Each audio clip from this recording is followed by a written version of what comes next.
Hey everyone, and welcome to another episode of the Average Joe Sports Show, brought to you by AverageJoeSports.com, a blog for the everyday sports fan. I'm your host, Noah Strackbein, and today we'll be talking about the MVP race and who's in and who's out in the NFL playoffs. Enjoy. With only 3 games left in the regular season, Cam Newton and Russell Wilson headline the NFL MVP race. Either one of these two players would well deserve this award, obviously for good reasons. Russell Wilson throwing over 3,200 yards so far, 26 touchdowns, less than 10 interceptions, 6 rushing touchdowns, and almost 1,000 rushing yards. That's ridiculous. Cam Newton, just over 3,000 passing yards, 28 touchdowns, 7 rushing touchdowns, and just about 500 rushing yards. Still impressive. Obviously, Cam, 13-0. Panthers look insane right now, unstoppable, and they might go undefeated. Russell Wilson's still having a good year at 8-5. You can't take that away from him. But when you're 13-0, that's definitely a higher mark than when you're 8-5. I'm not saying that either one of these two did what they did by themselves. Obviously, both have an incredible defense, with Seattle being the number 2 ranked defense and Carolina being the number 3 ranked defense in the NFL. You can't even judge that because Seattle has allowed 4,001 total yards and Carolina has allowed 4,002 total yards. Seattle's only allowing 18.1 points per game, while Carolina's allowing 18.7. So you can't compare defenses and say, oh, one's outmatched the other, because they haven't. It's been the neck and neck all season long, and it's continuing to be. So this is all placed on the quarterbacks, because you can't say that, oh, it's the running game, because neither of them have a quality running game. I get that Jonathan Stewart's having one of the best years of his career, but it's still not too impressive. As of right now, he's had a couple of really good games, and besides that, they were subpar. Now he's hurt. Now Cam Newton's got to do it by himself. For Russell Wilson, he has no one. Absolutely no one. He's lost two running backs, a tight end in Jimmy Graham. He's got no quality wide receivers. Doug Baldwin is not a number 1 wide receiver anywhere in the NFL. I'm sorry. But on the other hand, Ted Ginn Jr. isn't either. When you've lost Kelvin Benjamin early in the season, actually before the season even started, and you have to work with Ted Ginn Jr. all year long, you're not going to win many games, and Cam Newton has. I'm not saying that either of these teams really have what I would call scraps, but they really are scraping the bottom of the bucket when it comes to talent around them. I mean, when you have to work with Fozzie Whitaker now at a running back, Cam Newton's basically has 0 running game. But on the same hand, I couldn't even tell you who Seattle's running back is right now, as long as Lynch and Rawls is out. So both of them can't be compared by who's around them because neither of them have anyone. What they have is each other. Or not each other, but they have themselves. That's all they have. So this is how I break it down. This is why Cam Newton wins the MVP right here. Because you're playing Madden and you're doing a fantasy draft. You just drafted the greatest defense of all time. They're not going to allow a single point all year long. Then you go, oh man, I forgot to draft a running back. Or not a running back, a quarterback. So you go, you look at quarterbacks, you say, oh look, Colin Kaepernick. And then you scroll down a little bit because no one wants Colin Kaepernick. So you go, oh, Russell Wilson's here. I'll draft Russell Wilson. And you play every offensive snap that season because obviously you have to or you will never score. Because all you have is Russell Wilson and a bunch of 2 and 3 wide receivers on your team. No running back, no offensive line, no one. You're putting up phenomenal numbers. You're killing it. You're dropping 150 rushing yards, 300 passing yards a game. You're winning everything. And then your friend goes, why are you playing on difficulty level pro? And you go, oh, never mind. I'll move that up and I'll play on all pro. I'll show him. Your first game's against Cam Newton and he quit by halftime. You want to know why? Because Cam Newton just dropped 12 touchdowns on you and you couldn't take it anymore. That's why. That's why Cam Newton's the best player in the NFL. Because he's unstoppable. You can't stop Cam Newton. And that's why he's the MVP. Because he's unstoppable. He's the best player in the NFL, and no one could argue that. No one could say, oh, there's a better rushing quarterback. Because there's not. I get that Russell Wilson has more rushing yards, but he's not a better rushing quarterback. Cam Newton's one of the scariest men alive running at you. I don't care what anyone says. He's got an arm that is unreal. He makes passes like everyone saw last week against Atlanta that no one can make. And he's working with no one. I get Greg Olsen is a good tight end, but he's no Jimmy Graham. He's no Rob Gronkowski. He's no Tyler Eifert. He's Greg Olsen. That's all he is. So if you're going to argue that he's got weapons, he doesn't. He has no one. He's literally working with no one, and he's still winning. He's 13-0. He doesn't lose. And I get that the defense looks good, but it's not like these games are finishing 19 to 18.7. You want to know what they're finishing? 40 to 10. 36 to 3. It's not even close. And I understand that Cam Newton isn't allowing the other team to score 3 points. That's the defense. But Cam Newton's hyping the defense up because he's running on the field every time there's a turnover. And he's, fist bumping the guy who just intercepted the ball or forced a fumble. He's right there. He leads the team better than anyone. Carolina would be lucky to have him because they wouldn't be anywhere near where they are right now without him. You can't stop the Panthers because of Cam Newton. And you're not going to be able to stop the Panthers until Cam Newton decides, I'm not going to be Cam Newton anymore. I'm not going to do the things that I do right now, and I'm going to lose. But guess what? That's not going to happen. So Carolina's in for a great run right now. I'm sorry, but there's no debate. Cam Newton's the NFL MVP, and if you think otherwise, then you should not watch football because you are not watching what I'm watching, and I want to know where you get this idea from. So if you believe that Russell Wilson really is the MVP, good for you. I respect your opinion. I don't agree with it at all. Honestly, I will argue with you until I'm blue in the face because I believe that I'm right. But if you want to believe that, you don't want to argue with me, that's fine. I respect that. But there is hands down no question that Cam Newton is the NFL MVP. End of discussion.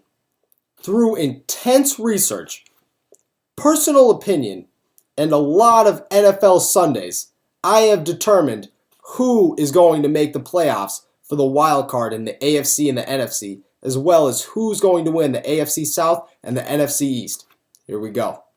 In the AFC, it's going to be Pittsburgh and the Jets. I'm sorry, Kansas City, you're right there, but Pittsburgh has Denver, Baltimore, and Cleveland left. They're going to win 2 out of those 3, possibly 3 out of those 3. Their offense is unstoppable right now. D'Angelo Williams has stepped it up even more than people thought he would.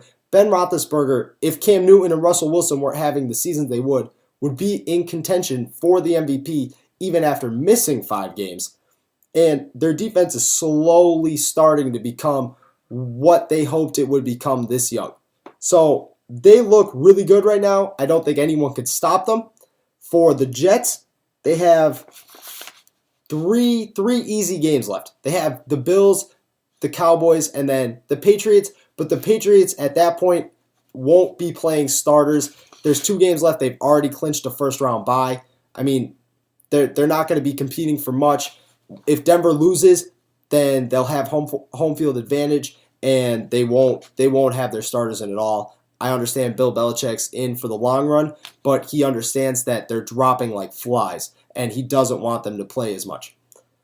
For Kansas City, they have the Ravens, the Raiders, and the Browns. I understand those aren't 3 tough games, but they'll most likely lose to the Raiders in Week 17 because the Raiders might be the hottest team in the NFL right now, besides the Panthers. The Ravens and the Browns, really no competition. But Kansas City isn't really doing much this year.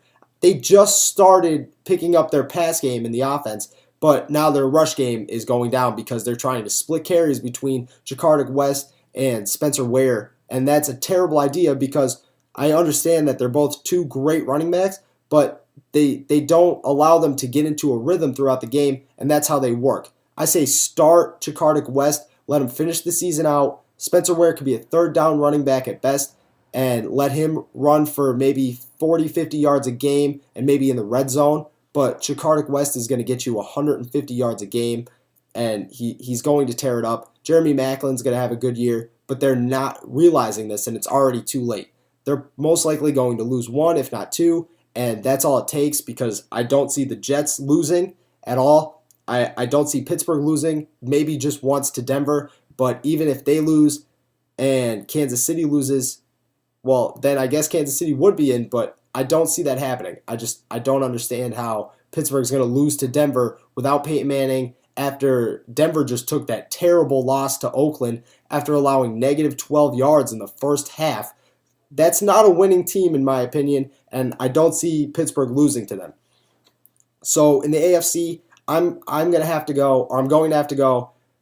The Jets are going to be the 5 seed, and Pittsburgh's going to be the 6 seed, and hopefully both of them make a run because they're both pretty fun teams to watch. They're both having good seasons as of right now. I mean, if Pittsburgh's lost or played 5 games without Big Ben already this season, and they're still 8-5, that's really good because Pittsburgh has almost no defense for most of the year, and they lost Le'Veon Bell. They're playing injured, and they're still playing well, so that's good. That's good to see for them. And the Jets just looked impressive all year long. They've had some tough losses where they looked up and down, but for the most part, they look impressive, and I don't see how they lose to the Cowboys or the Bills, and I don't see them losing to the Patriots. So the AFC, I'm saying the Jets and Pittsburgh. In the NFC, I don't believe that any other team has a chance besides Minnesota and Seattle now that Tampa Bay lost last night to the Rams. I don't believe that either one of them will lose all 3 games, and that's what it would take for for St. Louis to make it into the playoffs. Understandably, that could happen. The Rams don't look too bad right now. Case Keenum, I think, really is a good quarterback, and I think he could lead them to an impressive final overall record, but I don't see them making the playoffs, especially since they have to play Seattle next weekend, not this upcoming weekend, but next weekend, and I don't see that coming out well for St. Louis. Honestly, I don't see how there's any question here. Minnesota looks really hot right now. Teddy Bridgewater's having a decent year, especially for Teddy Bridgewater. Understand that they don't really have an impressive offense or defense, but they're working well as a team. They have a lot of heart on that team, and that's what's really winning for them. And I believe that Minnesota will make the playoffs. For Seattle, I mean, I understand that they just lost another running back, but they should be okay. They need to lose all 3 games to not make the playoffs, and they have the second best defense in the NFL, which I mean, no one really saw that coming early in the season, but it has happened, and now they look really good. I don't see any problems with them making the playoffs, especially with Russell Wilson having the season he is. He's going to lead them to the playoffs and possibly maybe the divisional, maybe the conference. That he'll have a little bit of a run there. So I don't see how there's any question how it's not going to be Seattle and Minnesota in the NFC. For the AFC South, I believe that Houston, they're starting to pick it up. I believe that they'll turn it around even more and they'll make the playoffs. Even if Hoyer doesn't play for the rest of the season or he misses the next 3 weeks, TJ Yates has done this before. He could do it again. I don't believe that TJ Yates is that bad of a quarterback. I believe that he could lead a playoff team, and I don't see how the Colts are going to keep up, especially since they've lost 2 quarterbacks already. They seem to be dropping like flies. So I don't see how Houston doesn't pull this off. So that's pretty given. For the NFC East, they all look terrible. I'm not going to lie. Every single team in the NFC East looks awful. And that is why Washington's going to win it. Because Washington looks the least awful right now. They look a little not as worse as everyone else. Philadelphia looks terrible. They have no offense, and they are starting to lose their entire defense. For the Giants, I can't get a read on them, and neither can anyone else. And because of that, I don't believe they're going to win. For Dallas, I thought they had a chance when Tony Romo came back, and then that ended, and now I don't believe they have a chance at all. So Washington looks like they're going to walk away with that, maybe by a game or 2. I don't see Washington being an actual contender in the playoffs, and I don't see them even coming close to beating whoever they play. But they're going to win the NFC East, and I'm glad they are because, honestly, I'm a Kirk Cousins believer, and I believe that he should be a starting quarterback as long as guys like Sam Bradford are a starting quarterback, because I believe that Kirk Cousins is better than Sam Bradford, Nick Foles, Case Keenum, guys like that. I believe Kirk Cousins can outplay them, and I'm glad that he's getting a shot, and I believe that if he makes the playoffs this year, maybe he should get a shot again next year and see where it goes. So for the NFC East, Washington. They don't look as bad as the rest of them. Before I go, I just want to give a shout out to LeBron James for outscoring Kevin Durant last night and making it 391 players that he has played more than 10 times and has outscored. Congratulations, man. For the rest of you, make sure to visit averagejoesports.com, subscribe to the YouTube page, follow us on Twitter at AverageJoes, follow us on Facebook at AverageJoes, and make sure to like, share, comment, do what you have to do with this video, and I hope you enjoyed. Thank you.